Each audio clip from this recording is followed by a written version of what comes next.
Maurício Saraiva e Vaguinha. Olha, eu entendo que a frustração do torcedor e a decepção do torcedor vai muito além da derrota, Maurício. Porque o Internacional perdeu merecidamente para o Fluminense. Ficou barato até, eu diria. Se alguém tivesse que fazer mais gols no jogo, não seria o Inter para buscar o empate, seria o Fluminense fazendo o terceiro. Mas o que me chamou a atenção, Maurício, foi a diferença, eu vou colocar como diferença física, porque me chamou a atenção a superioridade anímica do Fluminense dentro de campo. Quando os jogadores do Inter pensavam em disputar uma bola, os jogadores do Fluminense já estavam mordendo e roubando a bola. Parecia que o Fluminense estava numa rotação muito mais alta do que o Internacional, e isso para mim foi a grande decepção da atuação do Inter, é claro, além da questão técnica, Maurício. E o que hoje ajudou o Fluminense, por incrível que pareça, para ter essa atitude que você está louvando, Diori, é que o Fluminense estava muito na degola. O Fluminense tinha 4 derrotas consecutivas no Campeonato Brasileiro e hoje contra o Internacional, leve porque não se esperava dele que fosse o vencedor e sim que pontuasse, que corresse. O Thiago Silva disse na entrevista pós-jogo, era isso, era correr mesmo que perdesse ou tomasse a virada, disse o Thiago, era preciso se comportar como guerreiro, que é a expressão que os jogadores gostam muito. E o Fluminense fez o tempo inteiro uma marcação que à medida em que o Inter entrega o primeiro gol, aí depois converte a única chance que teve no primeiro tempo. Mas o Fluminense encontra, na figura do Serna, as costas do Bernabé e o escape para o 2-1, o Fluminense pôde jogar, Diori, no modo Mundial de Clubes. Com uma diferença, sem Arias desta vez. Mas o Arias da noite foi o Serna. Uma escolha do Renato, não foi John Kennedy, que era o mais razoável, por exemplo, até pelo histórico que tinha no Beira-Rio, o Renato escolheu o Serna. O Serna já tinha ido muito bem, você vai lembrar, na vitória do Fluminense no Campeonato Brasileiro sobre o Inter no Beira-Rio de 2-0. Ele participa de gol, inclusive. E o Serna expôs o Bernabé na sua maior dificuldade, a defensiva. Foi provavelmente a pior atuação do Bernabé desde que virou titular com o Roger Machado, e o Fluminense mereceu todo o tempo a vitória que encontrou. O empate que o Inter encontra em dado momento da primeira etapa, passados os 30 minutos, não era um empate da insistência, de obrigar o Fábio a grandes defesas, de botar uma bola na trave. Não, ele foi um empate aleatório. Quem faz a armação da jogada é o Vitão, chamado e saudado pelo Vaguinha no mesmo momento do lance. Chuta o Wesley, o goleiro faz defesa, e o Carboneiro, que individualmente foi a melhor peça que o Internacional teve, o Carboneiro faz o gol do empate. Não se sustenta. O segundo gol do Fluminense é uma construção belíssima do Fluminense. Tem o Martinelli, que escapa de uma marcação tripla, um tanto frouxa, é verdade, mas tripla. Ele faz a bola chegar no Samuel Xavier, que bota as costas do Bernabé pela segunda vez em 10 minutos, e desta vez aconteceu o gol. O Serna dribla também o Vitor Gabriel, dá uma cavadinha para um sem pulo muito bonito do Everaldo. O Fluminense mereceu e agora no Maracanã vai jogar por 2 de 3 resultados. E mais, eu sei que a melhor das intenções do Roger era colocar jogadores meias, atacantes, armadores que têm habilidade para chutar no gol, tem o drible, tem bom cruzamento, mas, Diori, nunca estiveram juntos em 2025 ao mesmo tempo no time os jogadores que eu vou citar agora para você.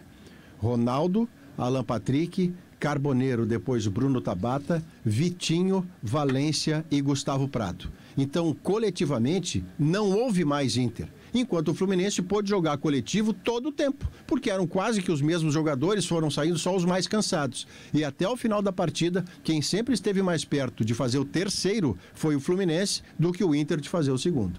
E é impressionante, Vaguinho, algumas coisas que chamam a atenção no jogo, né? O Everaldo Arruda não marcava há 13 jogos. 13 jogos. O Everaldo, claro, a gente sabe da qualidade do Everaldo e tudo mais, mas não marcava 13 jogos e virou meme lá na Copa do Mundo de Clubes com o chuta Everaldo, aquele lance que ele não chuta contra o Borussia Dortmund.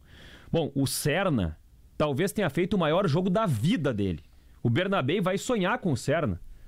O segundo gol do Fluminense, que é um golaço do Everaldo, tem uma jogada que o Serna, olha, ele deixa o Bernabé comendo grama.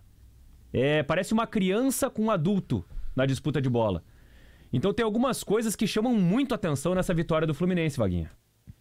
Eu acho que tá bem, Diori, tá bem colocado pelo Maurício, também sublinha bem aí o que aconteceu dentro de campo. Eu acho que eu tô aqui referendando tudo que vocês viram.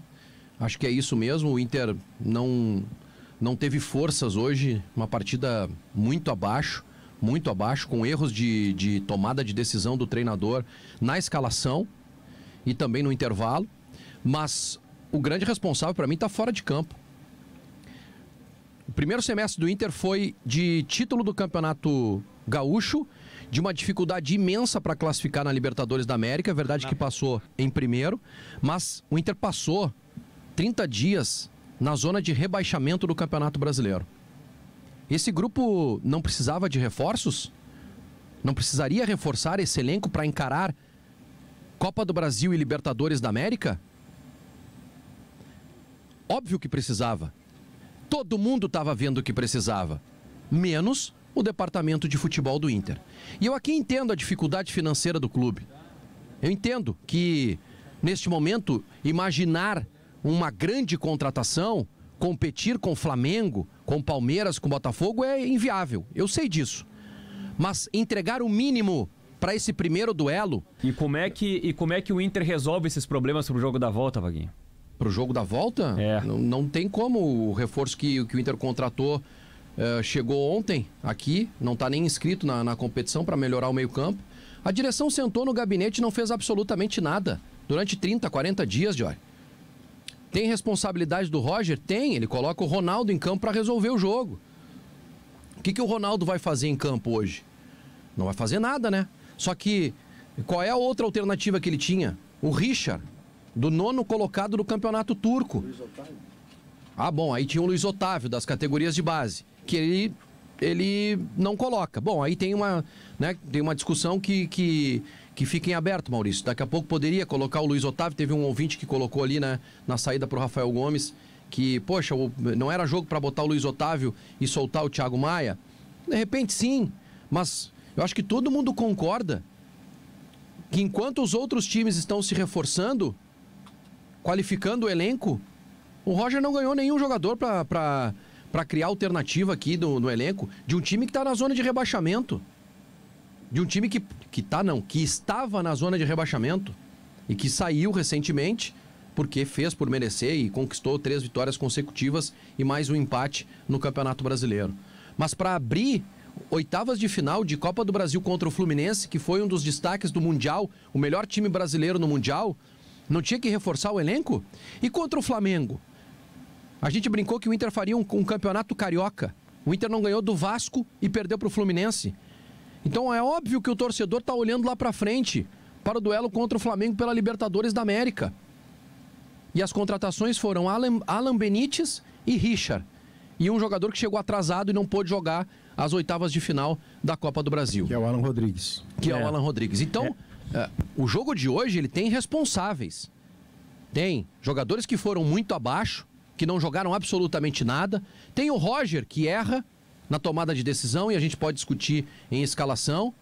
Mas o grande responsável... Chegou o Roger. O grande momento o grande responsável pelo momento é o departamento de futebol.